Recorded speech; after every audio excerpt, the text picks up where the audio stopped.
Stave 2. The First of the Three Spirits. When Scrooge awoke it was so dark that, looking out of bed, he could scarcely distinguish the transparent window from the opaque walls of his chamber. He was endeavouring to pierce the darkness with his ferret eyes, when the chimes of a neighbouring church struck the 4 quarters. So he listened for the hour. To his great astonishment, the heavy bell went on from 6 to 7, and from 7 to 8, and regularly up to 12, then stopped. 12? It was past 2 when he went to bed. The clock was wrong. An icicle must have got into the works. 12? He touched the spring of his repeater to correct this most preposterous clock. Its rapid little pulse beat 12, then stopped. "Why, it isn't possible," said Scrooge, "that I can have slept through a whole day and far into another night. It isn't possible that anything has happened to the sun, and this is 12 at noon." The idea being an alarming one, he scrambled out of bed and groped his way to the window. He was obliged to rub the frost off with the sleeve of his dressing-gown before he could see anything, and could see very little then. All he could make out was that it was still very foggy and extremely cold, and that there was no noise of people running to and fro, and making a great stir, as there unquestionably would have been if night had beaten off bright day, and taken possession of the world. This was a great relief, because 3 days after sight of this first of exchange, pay to Mr. Ebenezer Scrooge or his order, and so forth, would have become a mere United States security, if there were no days to count by. Scrooge went to bed again, and thought and thought, and thought it over and over, and could make nothing of it. The more he thought, the more perplexed he was, and the more he endeavoured not to think, the more he thought. Marley's ghost bothered him exceedingly. Every time he resolved within himself, after mature inquiry, that it was all a dream, his mind flew back again, like a strong spring released, to its first position, and presented the same problem to be worked all through. Was it a dream or not? Scrooge lay in this state until the chime had gone 3 quarters more, when he remembered, on a sudden, that the ghost had warned him of a visitation when the bell tolled 1. He resolved to lie awake until the hour was past, and, considering that he could no more go to sleep than go to heaven, this was, perhaps, the wisest resolution in his power. The quarter was so long that he was more than once convinced he must have sunk into a doze unconsciously, and missed the clock. At length it broke upon his listening ear. Ding-dong. "A quarter past," said Scrooge, counting. Ding-dong. "Half-past," said Scrooge. Ding-dong. "A quarter to it," said Scrooge. Ding-dong. "The hour itself," said Scrooge triumphantly, "and nothing else." He spoke before the hour bell sounded, which it now did with a deep, dull, hollow, melancholy 1. Light flashed up in the room upon the instant, and the curtains of his bed were drawn. The curtains of his bed were drawn aside, I tell you, by a hand. Not the curtains at his feet, nor the curtains at his back, but those to which his face was addressed. The curtains of his bed were drawn aside, and Scrooge, starting up into a half-recumbent attitude, found himself face to face with the unearthly visitor who drew them, as close to it as I am now to you, and I am standing in the spirit at your elbow. It was a strange figure, like a child, yet not so like a child as like an old man, viewed through some supernatural medium, which gave him the appearance of having receded from the view, and being diminished to a child's proportions. Its hair, which hung about its neck and down its back, was white, as if with age, and yet the face had not a wrinkle in it, and the tenderest bloom was on the skin. The arms were very long and muscular, the hands the same, as if its hold were of uncommon strength. Its legs and feet, most delicately formed, were, like those upper members, bare. It wore a tunic of the purest white, and round its waist was bound a lustrous belt, the sheen of which was beautiful. It held a branch of fresh green holly in its hand, and, in singular contradiction of that wintry emblem, had its dress trimmed with summer flowers. But the strangest thing about it was, that from the crown of its head there sprung a bright, clear jet of light, by which all this was visible, and which was doubtless the occasion of its using, in its duller moments, a great extinguisher for a cap, which it now held under its arm. Even this, though, when Scrooge looked at it with increasing steadiness, was not its strangest quality. For as its belt sparkled and glittered, now in one part and now in another, and what was light one instant at another time was dark, so the figure itself fluctuated in its distinctness, being now a thing with one arm, now with one leg, now with 20 legs, now a pair of legs without a head, now a head without a body, of which dissolving parts no outline would be visible in the dense gloom wherein they melted away. And in the very wonder of this, it would be itself again, distinct and clear as ever. "Are you the spirit, sir, whose coming was foretold to me?" asked Scrooge. "I am." The voice was soft and gentle, singularly low, as if, instead of being so close beside him, it were at a distance. "Who and what are you?" Scrooge demanded. "I am the ghost of Christmas past." "Long past?" inquired Scrooge, observant of its dwarfish stature. "No, your past." Perhaps Scrooge could not have told anybody why, if anybody could have asked him, but he had a special desire to see the spirit in his cap, and begged him to be covered. "What!" exclaimed the ghost. "Would you so soon put out, with worldly hands, the light I give? Is it not enough that you are one of those whose passions made this cap, and force me, through whole trains of years, to wear it low upon my brow?" Scrooge reverently disclaimed all intention to offend, or any knowledge of having wilfully bonneted the spirit at any period of his life. He then made bold to inquire what business brought him there. "Your welfare," said the ghost. Scrooge expressed himself much obliged, but could not help thinking that a night of unbroken rest would have been more conducive to that end. The spirit must have heard him thinking, for it said immediately, "Your reclamation, then. Take heed." It put out its strong hand as it spoke, and clasped him gently by the arm. "Rise, and walk with me." It would have been in vain for Scrooge to plead that the weather and the hour were not adapted to pedestrian purposes. That bed was warm, and the thermometer a long way below freezing; that he was clad but lightly in his slippers, dressing-gown, and nightcap, and that he had a cold upon him at that time. The grasp, though gentle as a woman's hand, was not to be resisted. He rose, but finding that the spirit made towards the window, clasped its robe in supplication. "I am a mortal," Scrooge remonstrated, "and liable to fall." "Bear but a touch of my hand there," said the spirit, laying it upon his heart, "and you shall be upheld in more than this." As the words were spoken, they passed through the wall, and stood upon an open country road, with fields on either hand. The city had entirely vanished. Not a vestige of it was to be seen. The darkness and the mist had vanished with it, for it was a clear, cold, winter day, with the snow upon the ground. "Good heaven!" said Scrooge, clasping his hands together as he looked about him. "I was bred in this place. I was a boy here." The spirit gazed upon him mildly. Its gentle touch, though it had been light and instantaneous, appeared still present to the old man's sense of feeling.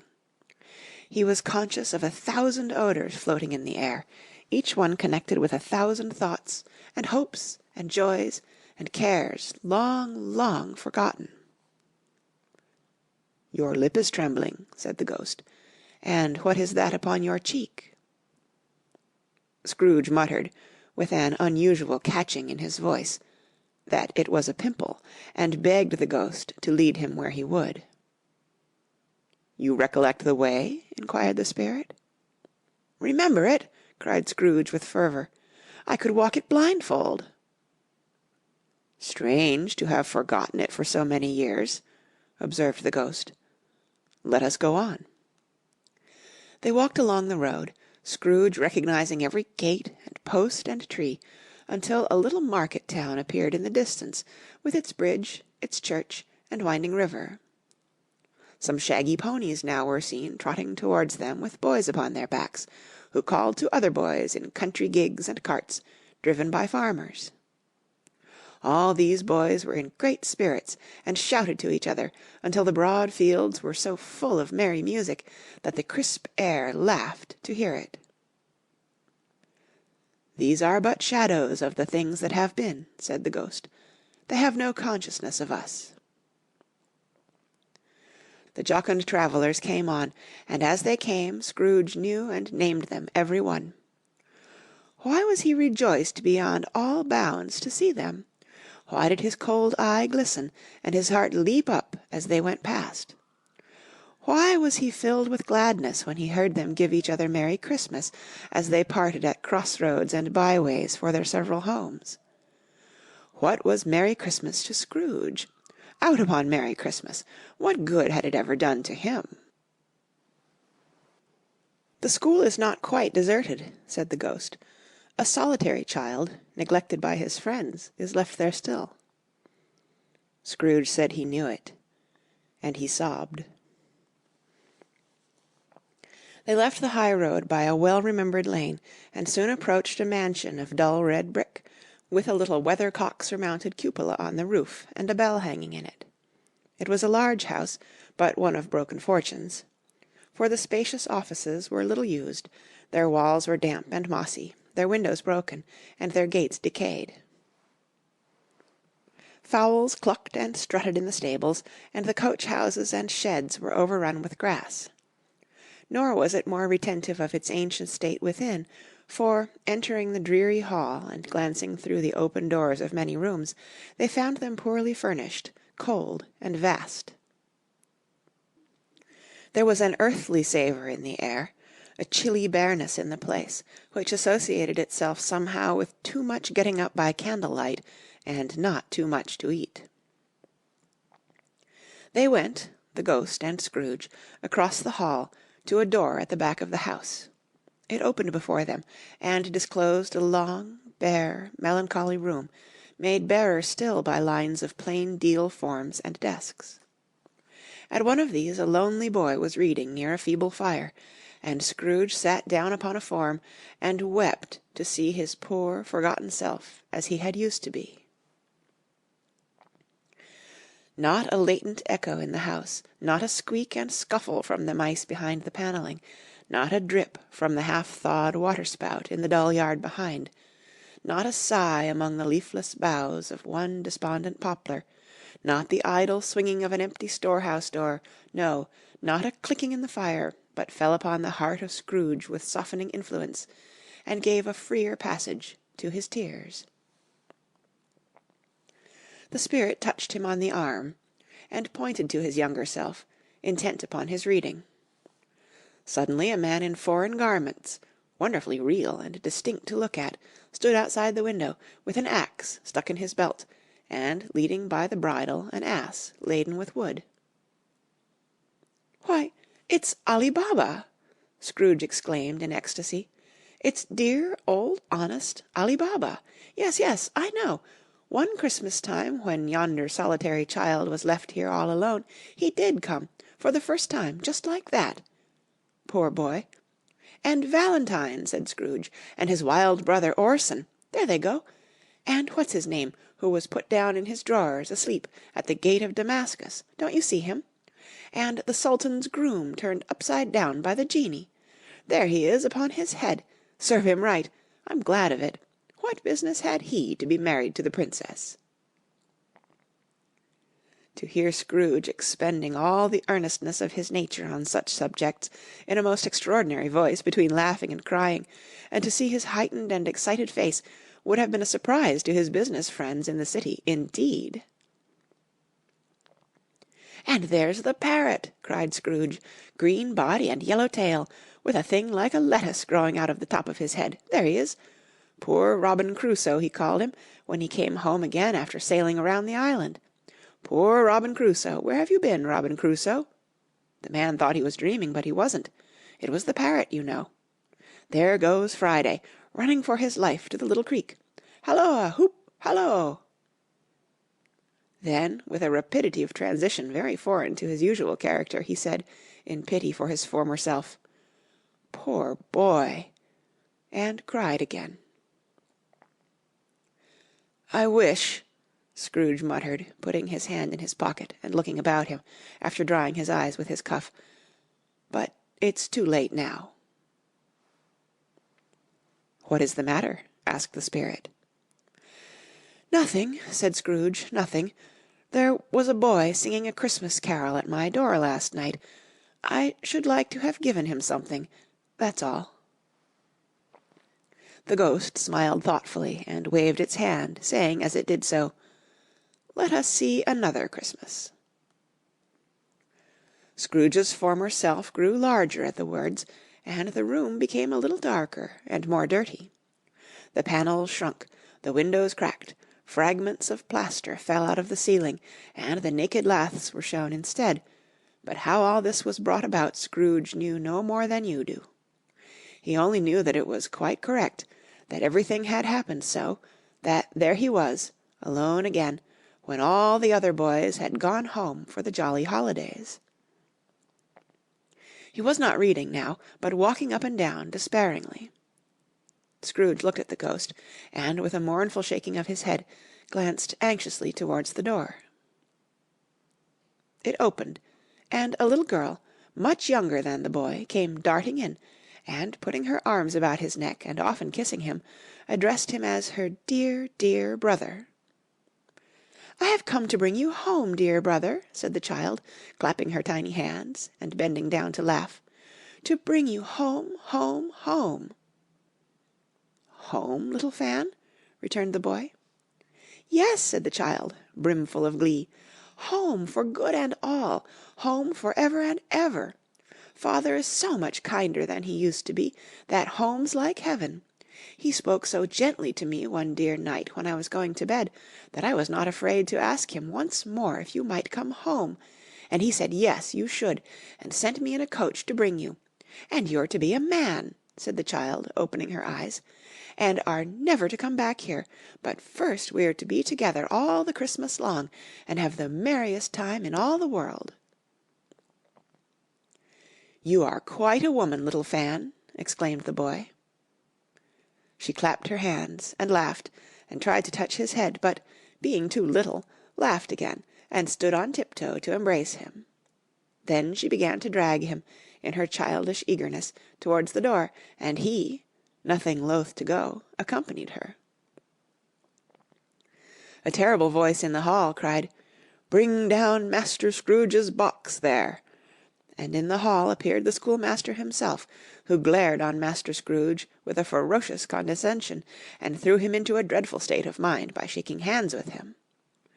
He then conveyed him and his sister into the veriest old well of a shivering best parlour that ever was seen, where the maps upon the wall, and the celestial and terrestrial globes in the windows, were waxy with cold.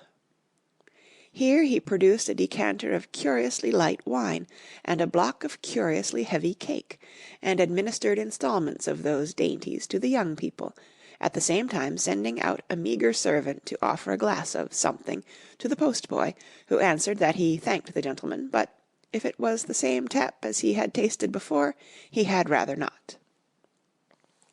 Master Scrooge's trunk being by this time tied on to the top of the chaise, the children bade the schoolmaster good-bye right willingly, and, getting into it, drove gaily down the garden sweep, the quick wheels dashing the hoar-frost and snow from off the dark leaves of the evergreens like spray. Always a delicate creature, whom a breath might have withered, said the ghost. But she had a large heart. So she had, cried Scrooge. You're right. I will not gainsay it, spirit. God forbid. She died a woman, said the ghost, and had, as I think, children. One child, Scrooge returned. True, said the ghost. Your nephew. Scrooge seemed uneasy in his mind, and answered briefly, Yes. Although they had but that moment left the school behind them, they were now in the busy thoroughfares of a city, where shadowy passengers passed and repassed, where shadowy carts and coaches battled for the way, and all the strife and tumult of a real city were. It was made plain enough by the dressing of the shops that here, too, it was Christmas time again, but it was evening, and the streets were lighted up. The ghost stopped at a certain warehouse door and asked Scrooge if he knew it. Know it, said Scrooge. Was I apprenticed here? They went in. At sight of an old gentleman in a Welsh wig, sitting behind such a high desk that if he had been 2 inches taller he must have knocked his head against the ceiling, Scrooge cried in great excitement, Why, it's old Fezziwig! Bless his heart, it's Fezziwig alive again. Old Fezziwig laid down his pen and looked up at the clock, which pointed to the hour of 7. He rubbed his hands, adjusted his capacious waistcoat, laughed all over himself, from his shoes to his organ of benevolence, and called out, in a comfortable, oily, rich, fat, jovial voice, Yo-ho there, Ebenezer, Dick. Scrooge's former self, now grown a young man, came briskly in, accompanied by his fellow prentice. Dick Wilkins, to be sure, said Scrooge to the ghost. Bless me, yes, there he is. He was very much attached to me, was Dick. Poor Dick, dear, dear. Yo-ho, my boys, said Fezziwig. No more work to-night. Christmas Eve, Dick. Christmas, Ebenezer. Let's have the shutters up, cried old Fezziwig, with a sharp clap of his hands, before a man can say Jack Robinson. You wouldn't believe how those 2 fellows went at it. They charged into the street with the shutters, 1, 2, 3, had 'em up in their places, 4, 5, 6, barred 'em and pinned 'em, 7, 8, 9, and came back before you could have got to 12, panting like racehorses. Hi-li-ho! cried old Fezziwig, skipping down from the high desk with wonderful agility. Clear away, my lads, and let's have lots of room here. Hi-li-ho, Dick! Cheer up, Ebenezer! Clear away! There was nothing they wouldn't have cleared away or couldn't have cleared away, with old Fezziwig looking on. It was done in a minute. Every movable was packed off, as if it were dismissed from public life for evermore. The floor was swept and watered, the lamps were trimmed, fuel was heaped upon the fire, and the warehouse was as snug and warm and dry and bright a ballroom as you would desire to see upon a winter's night. In came a fiddler with a music-book, and went up to the lofty desk, and made an orchestra of it, and tuned like 50 stomach-aches. In came Mrs. Fezziwig, one vast substantial smile. In came the 3 Miss Fezziwigs, beaming and lovable.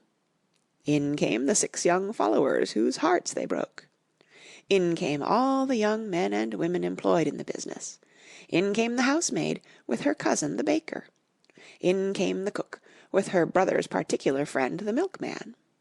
In came the boy from over the way, who was suspected of not having board enough from his master, trying to hide himself behind the girl from next door but one, who was proved to have had her ears pulled by her mistress.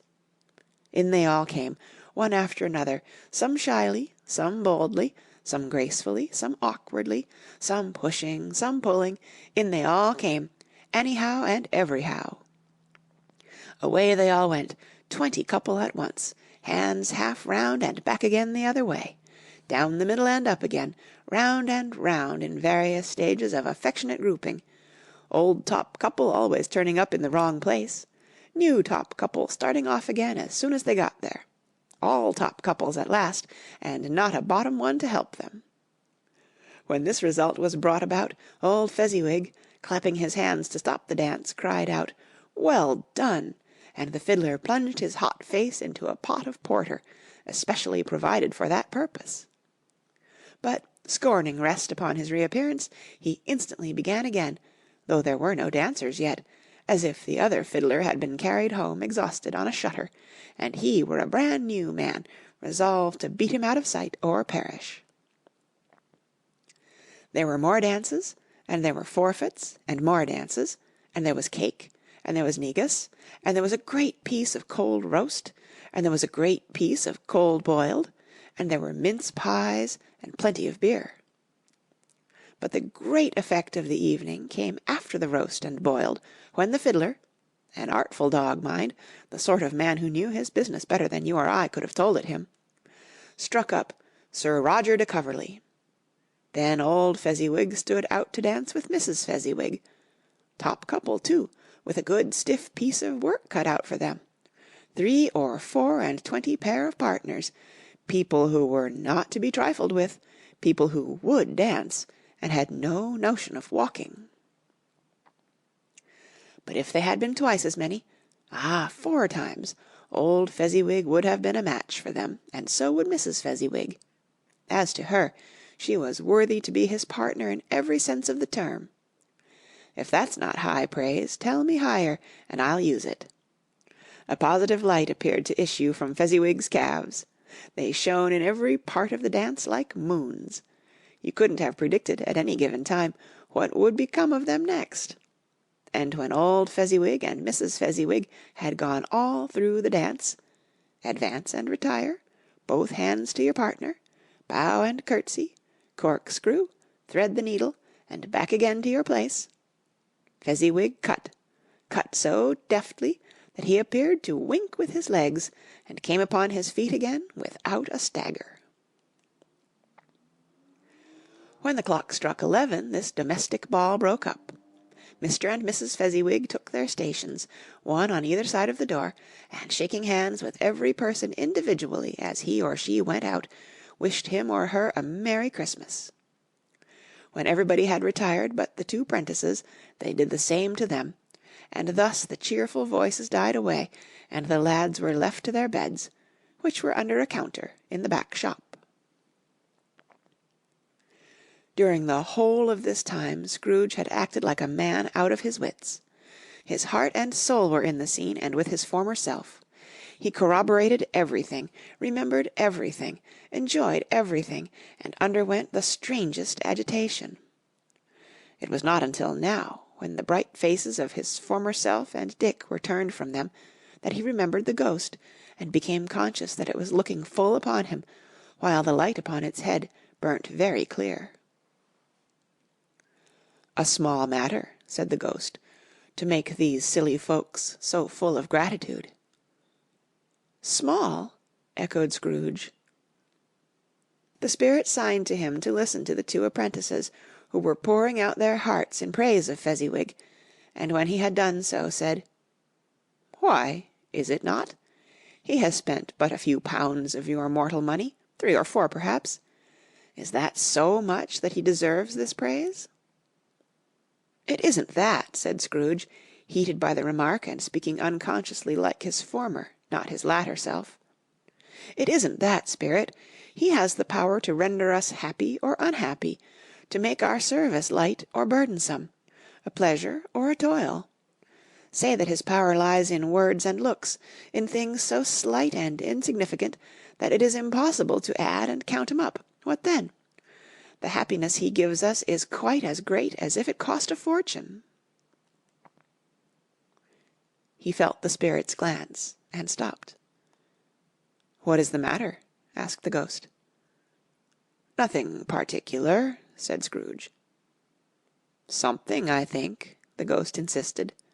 "No," said Scrooge, "no. I should like to be able to say a word or 2 to my clerk just now. That's all."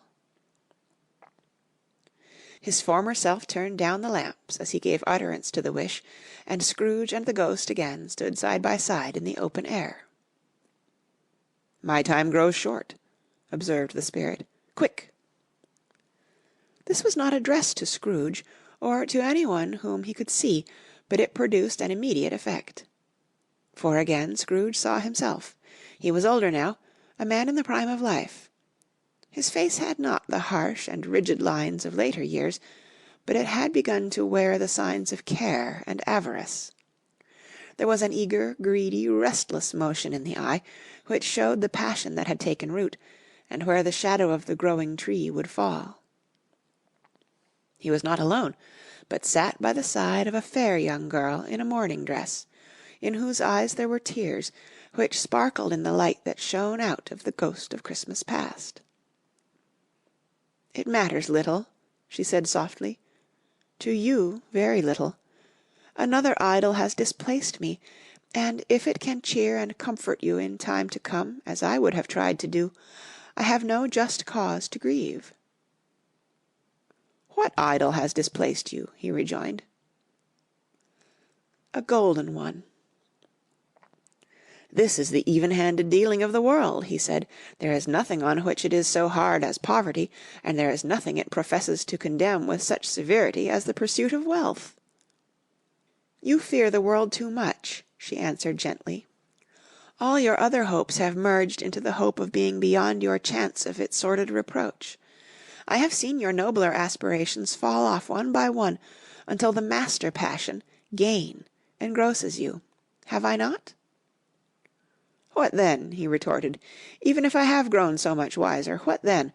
I am not changed towards you." She shook her head. "Am I?" "Our contract is an old one. It was made when we were both poor, and content to be so, until in good season we could improve our worldly fortune by our patient industry. You are changed. When it was made, you were another man." "I was a boy," he said impatiently. "Your own feeling tells you that you were not what you are," she returned. "I am. That which promised happiness when we were one in heart is fraught with misery now that we are two. How often and how keenly I have thought of this I will not say. It is enough that I have thought of it, and can release you." "Have I ever sought release?" "In words, no, never." "In what, then?" "In a changed nature, in an altered spirit, in another atmosphere of life, another hope as its great end. In everything that made my love of any worth or value in your sight. If this had never been between us," said the girl, looking mildly but with steadiness upon him, "tell me, would you seek me out and try to win me now? Ah, no." He seemed to yield to the justice of this supposition in spite of himself, but he said, with a struggle, "You think not."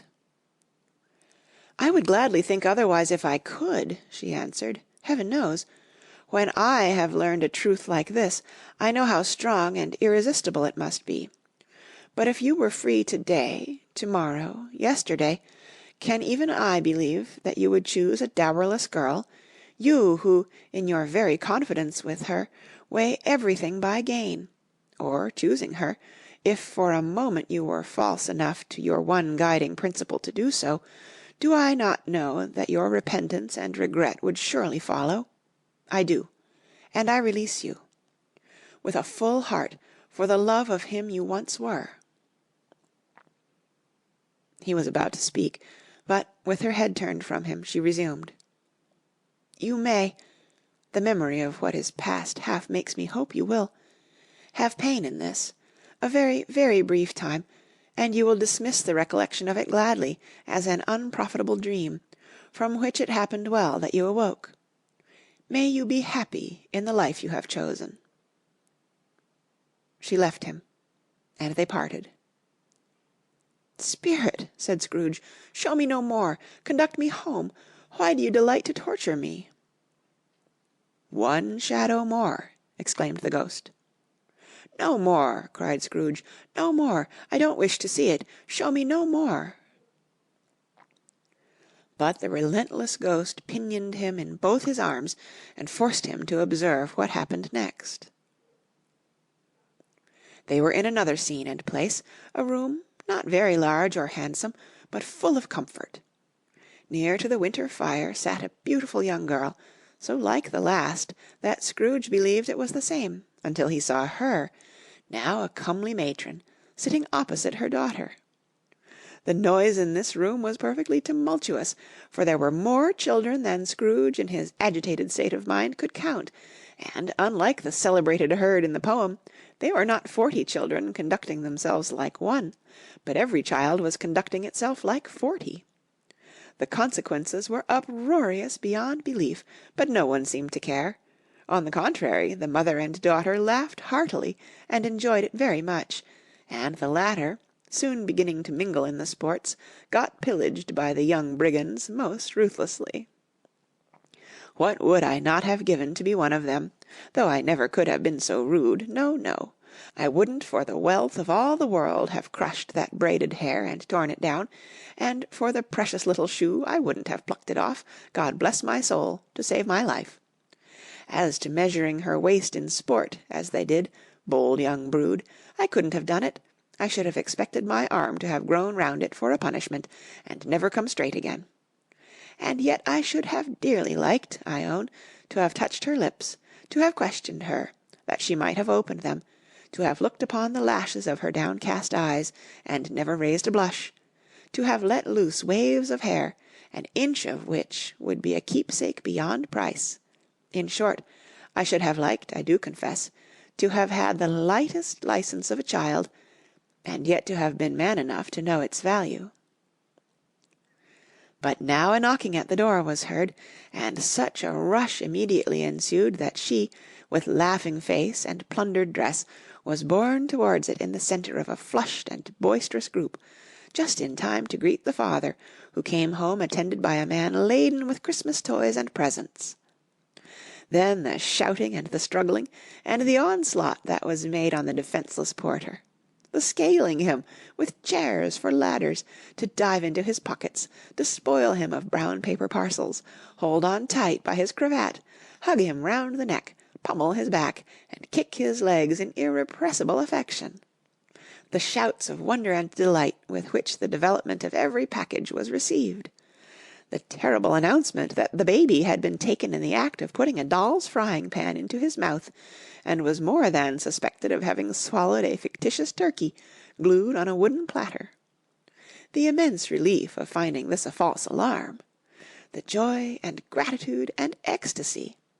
They are all indescribable alike. It is enough that by degrees the children and their emotions got out of the parlour, and by one stair at a time, up to the top of the house, where they went to bed, and so subsided. And now Scrooge looked on more attentively than ever, when the master of the house, having his daughter leaning fondly on him, sat down with her and her mother at his own fireside, and when he thought that such another creature, quite as graceful and full of promise, might have called him father, and been a springtime in the haggard winter of his life, his sight grew very dim indeed. "Belle," said the husband, turning to his wife with a smile, "I saw an old friend of yours this afternoon." "Who was it?" "Guess." "How can I? Tut, don't I know?" she added in the same breath, laughing as he laughed. "Mr. Scrooge." Mr. Scrooge it was. I passed his office window, and as it was not shut up, and he had a candle inside, I could scarcely help seeing him. His partner lies upon the point of death, I hear, and there he sat alone. Quite alone in the world, I do believe. "Spirit," said Scrooge in a broken voice, "remove me from this place." "I have told you these were shadows of the things that have been," said the ghost. "That they are what they are, do not blame me." "Remove me!" Scrooge exclaimed. "I cannot bear it." He turned upon the ghost, and seeing that it looked upon him with a face in which in some strange way there were fragments of all the faces it had shown him, wrestled with it. "Leave me! Take me back! Haunt me no longer!" In the struggle, if that can be called a struggle in which the ghost, with no visible resistance on its own part, was undisturbed by any effort of its adversary, Scrooge observed that its light was burning high and bright, and, dimly connecting that with its influence over him, he seized the extinguisher cap, and by a sudden action pressed it down upon its head. The spirit dropped beneath it, so that the extinguisher covered its whole form, but though Scrooge pressed it down with all his force, he could not hide the light, which streamed from under it in an unbroken flood upon the ground. He was conscious of being exhausted, and overcome by an irresistible drowsiness, and, further, of being in his own bedroom. He gave the cap a parting squeeze, in which his hand relaxed, and had barely time to reel to bed before he sank into a heavy sleep. End of Stave 2. Read by Kara Schallenberg, www.kray.org, on December 9th, 2012, in San Diego, California.